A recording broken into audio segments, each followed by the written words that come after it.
कर भी कोई भूल होना। हटेंगे नहीं पीछे डर कर जुल्मों से, तुम हाथ उठाओगे हम पैर बढ़ा देंगे। बीते कुछ दिनों में हम चाइना से रिलेटेड काफी खबरें सुन रहे हैं। वो बॉर्डर्स पर झड़प कर रहा है, अपनी टेरिटोरियल बाउंड्रीज पुश कर रहा है अगेंस्ट मैनी कंट्रीज, और आपने उसके स्ट्रिंग्स ऑफ पर्ल के बारे में भी सुना होगा कि कैसे वो इंडिया को चारों तरफ से घेरने की कोशिश कर रहा है। पर क्या आपको पता है कि भारत ने भी इसके काउंटर में बहुत कुछ किया है, जो कि है इंडिया का आयरन कर्टेन। ये मेरा बनाया शब्द नहीं है, ये है ऐसा। तो नमस्कार दोस्तों, मेरा नाम है शुभम और आज के इस वीडियो में हम बात करेंगे China's strings of Perl versus India's iron curtain. तो हम पहले थोड़ा समझ लेते हैं कि क्या है स्ट्रिंग्स ऑफ पर्ल और कैसे चाइना स्ट्रेटेजिकली इंडिया की नेबरिंग कंट्रीज में अपना इन्फ्लुएंस बढ़ा रहा है। स्ट्रिंग्स ऑफ पर्ल एक ज्योग्राफिकल थ्योरी है related to Chinese intentions in the Indian Ocean, जिसके तहत China military, commercial, sea line communication और अपना डिप्लोमेटिक इन्फ्लुएंस बढ़ा रहा है। स्ट्रिंग्स ऑफ पर्ल के अंदर आता है बांग्लादेश का कंटेनर पोर्ट, श्रीलंका का हम्बनतोता पोर्ट, ग्वादर पोर्ट जो कि है पाकिस्तान में, और भी कई फैसिलिटीज इंडियन ओशन रीजन के देशों में जैसे कि मालदीव्स, मॉरिशस और सोमालिया। उसके अलावा चाइना ने अपने कई कमर्शियल प्रोजेक्ट शुरू करे हैं पाकिस्तान, बांग्लादेश, श्रीलंका, म्यांमार, मालदीव्स, मॉरिशस में। ये सब इलाकों में इसकी प्रेजेंस और नेवल बेस इंडिया को चारों तरफ से घेरते हैं और इसी को स्ट्रिंग्स ऑफ पर्ल का नाम दिया गया है। आइए एक एक करके देखते हैं इसके मोतियों को। चाइना का सबसे बड़ा अलाय है पाकिस्तान, और भारत और पाकिस्तान की दुश्मनी इस अलायंस को और मजबूत और पाकिस्तान को चाइना के स्ट्रिंग्स ऑफ पर्ल का चमकता हुआ मोती बना देती है। चाइना ने CPEC के तहत, जो कि चाइना पाकिस्तान इकोनॉमिक कॉरिडोर है, पहले तो सड़क बनाई है जो चाइना को पाकिस्तान के ग्वादर पोर्ट तक जोड़ती है, जिससे पाकिस्तान और चाइना इजीली ट्रेड कर सके, जिसका मतलब है पाकिस्तान अब चाइना से और सस्ते गोला बारूद और मिसाइल खरीद सकेगा। चाइना ने इसके साथ ग्वादर पोर्ट को भी डेवलप किया है और यहाँ अपना नेवल बेस बना लिया है। चाइना ऑलरेडी पाकिस्तान को जेट, सबमरीन्स और न्यूक्लियर असिस्टेंस तो दे ही रहा है, ताकि पाकिस्तान भारत की आंखों में आंखें डाल के देख सके। इसके बाद हम थोड़ा सा नीचे आते हैं और चलते हैं जिबूती की तरफ, जो कि चाइना का पहला ओवरसीज मिलिट्री नेवी बेस है। जिबूती अफ्रीका का एक छोटा गरीब देश है जिसकी आबादी लगभग 10 लाख से भी कम है, पर ये जिस जगह पर है वो इसकी इंपॉर्टेंस काफी बढ़ा देती है।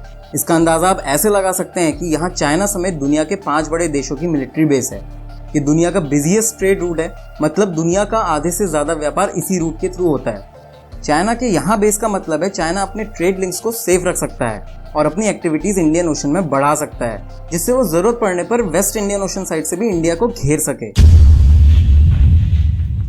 मालदीव्स, जो कि लक्षद्वीप आइलैंड के पास है और एक जाना माना हनीमून स्पॉट है, चाइना ने यहाँ पर भी मालदीव्स गवर्नमेंट को लोन देके एक आइलैंड लीज पर लिया है 49 सालों के लिए। वहाँ ये लगातार कंस्ट्रक्शन कर रहा है और अपने मिलिट्री बेस बना रहा है।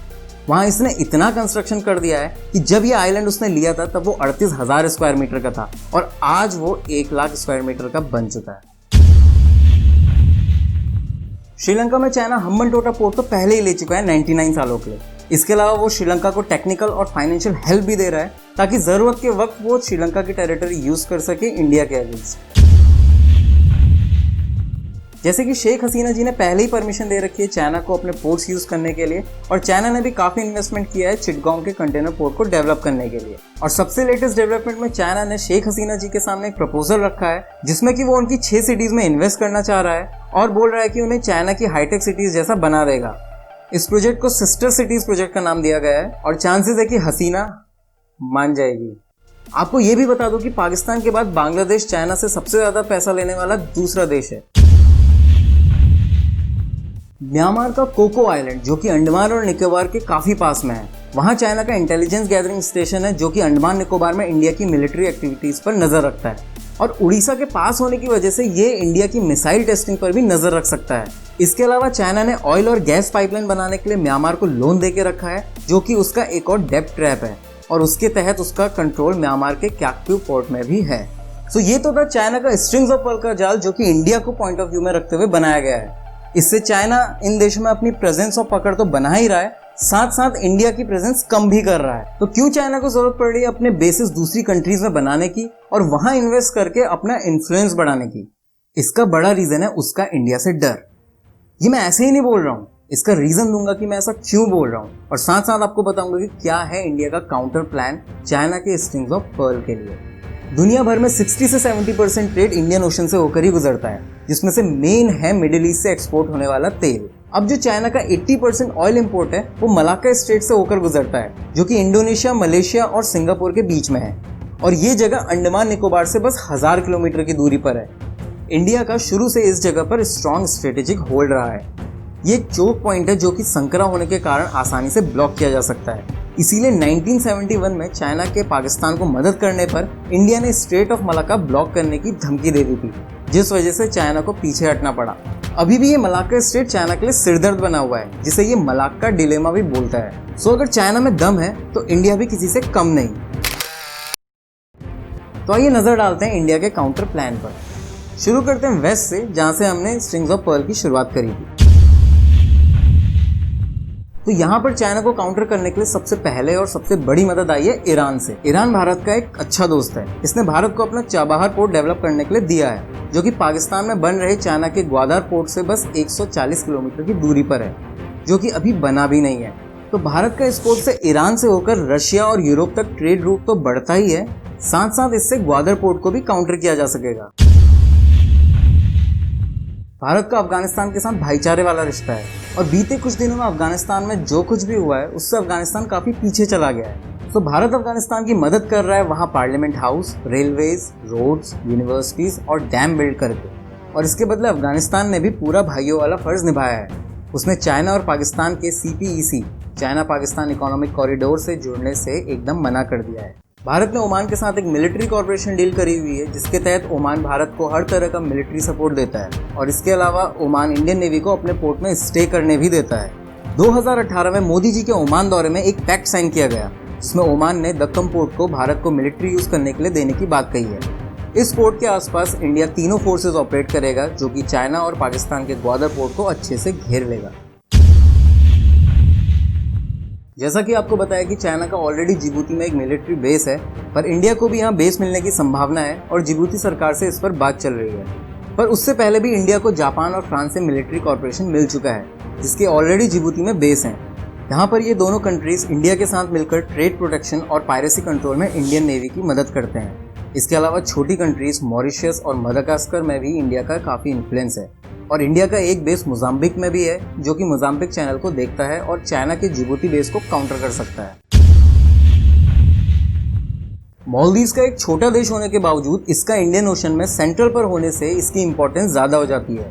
इंडिया और मालदीव्स का शुरू से रिलेशन अच्छा रहा है, और इंडिया का यहाँ पहले से रडार स्टेशन और लिसनिंग पोर्ट भी है, जो कि हेल्प करता है समुद्री सीमा पर नज़र रखने में और पायरेसी कंट्रोल में भी। चाइना की कोई सस्पिशियस एक्टिविटीज़ होंगी तो उस पर भी नज़र रखी जा सकेगी।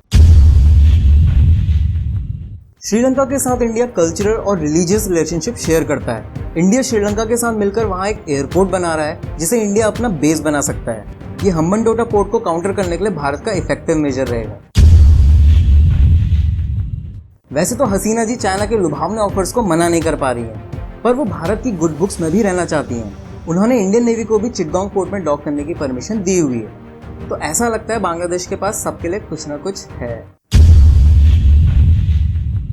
म्यांमार के साथ इंडिया ने एक एग्रीमेंट साइन किया हुआ है, जिसके तहत एक सड़क बनाई जा रही है जो इंडिया और म्यांमार से होते हुए थाईलैंड तक जाएगी, जिसे इंडिया म्यांमार थाईलैंड कॉरिडोर बोला जा रहा है। इसके अलावा इंडिया म्यांमार का सितवे पोर्ट बना रहा है, और साथ ही साथ म्यांमार से अपने नेवल टाइज मजबूत कर रहा है, उनकी नेवी को अपग्रेड और ट्रेन करके। इसके अलावा भारत म्यांमार के इंटीरियर में कई सारी रोड्स, रेलवेज और रिवरवेज बना रहा है, जिससे भारत को म्यांमार के इंटीरियर तक ट्रेड करने में मदद मिलेगी, और भारत और म्यांमार की कल्चरल रिलेशनशिप्स बढ़ेंगे। ये सब ट्रेड रूट एग्रीमेंट के बाद चाइना को सदमा लगा है। वो जहाँ जहाँ अपना इन्फ्लुएंस बढ़ाने की सोच रहा है, वहाँ इंडिया पहले ही अपना इन्फ्लुएंस बढ़ा चुका है।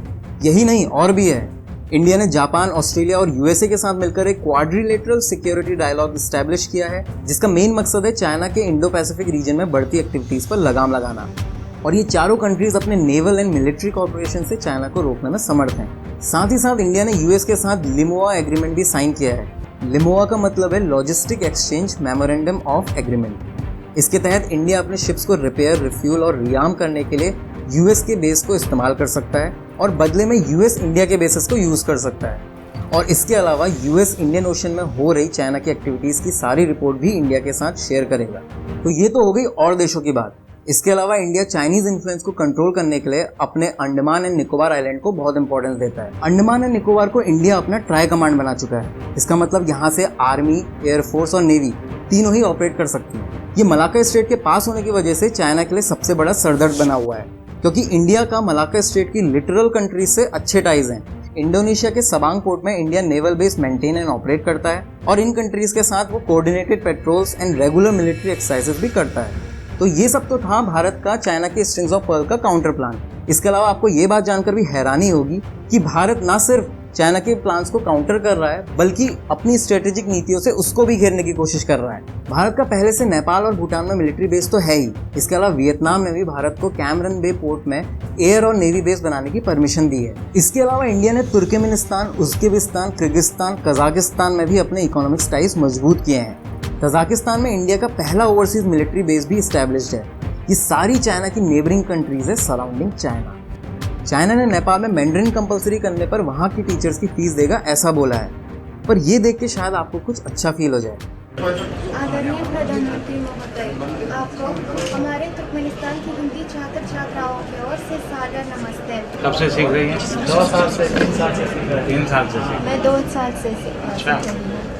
तो हिंदी फिल्म में कौन कौन से देखते हैं सबसे?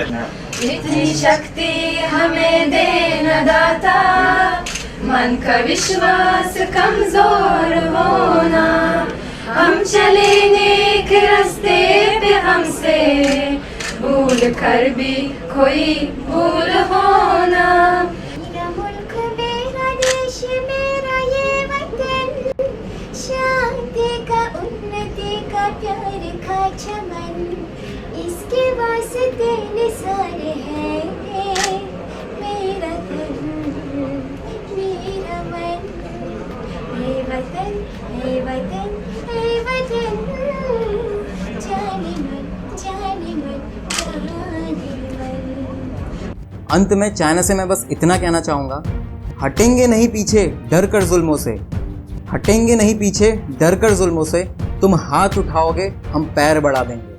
अगर आपको ये वीडियो पसंद आया हो तो इसे लाइक करिए। कुछ सुझाव या विचार हो तो मुझे कमेंट सेक्शन में बताइए। इस वीडियो को शेयर करें ताकि भारत की ताकत का अंदाज़ा ज़्यादा से ज़्यादा लोगों को हो पाए। चैनल को सब्सक्राइब करके बेल आइकन ज़रूर दबाइएगा। मैं आपको मिलूंगा अपनी नेक्स्ट इनसाइट के साथ। वीडियो को समय देने के लिए बहुत बहुत धन्यवाद।